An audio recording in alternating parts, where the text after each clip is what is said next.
पिया मोरा बालक हम तरुणी गे कौन तप चुकलहूँ भेलहुँ जननी गे पिया मोरा बालक पियाल लगोद चलल बाजार गे पियाल लगोद चलल बाजार गे हटिया के लोग पूछे के लागतो रगे पिया मोरा बालक हम तरुणी गे कौन तप चुकलहूँ भेलहुँ जननी गे पिया मोरा बालक नहीं मोरा देवर नहीं छोट भाई गे नहीं मोरा देवर नहीं छोट भाई गे पूरब लिखल छल बालम हमार गे पिया मोरा बालक हम तरुणी गे कौन तप चुकलहूँ भेलहुँ जननी गे पिया मोरा बालक बाट रे बटहिया की तू ही मोरा भैया बाट रे बटहिया की तू ही मोरा भैया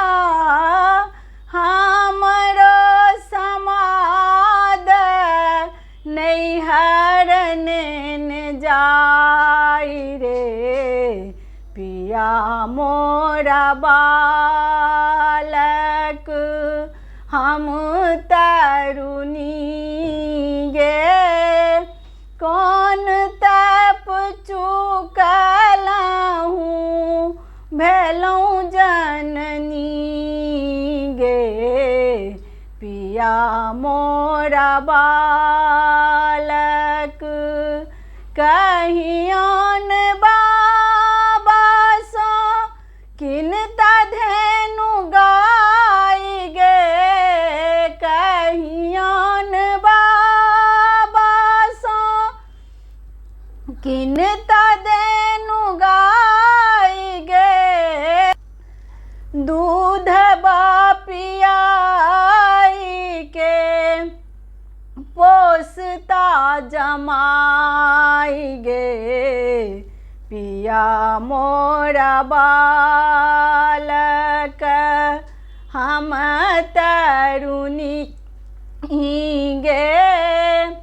कौन तप चुकलहूँ भेलहुँ जननी गे पिया मोरा बालक नहीं मोरा टका छी नहीं उपाय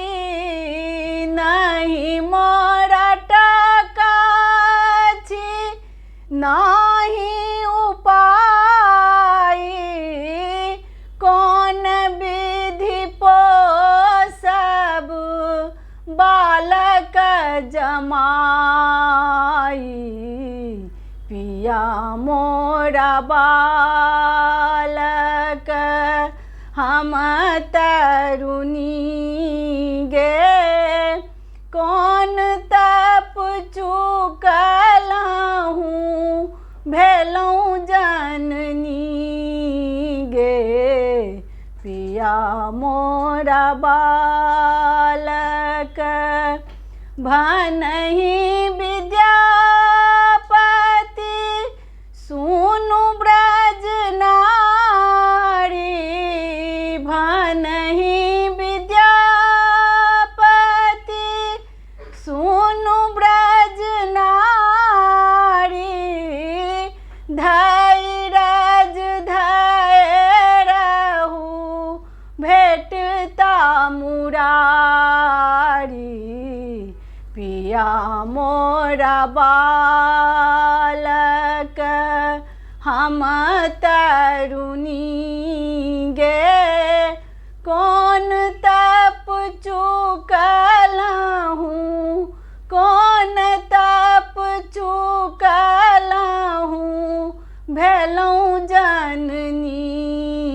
गे पिया मोरा बा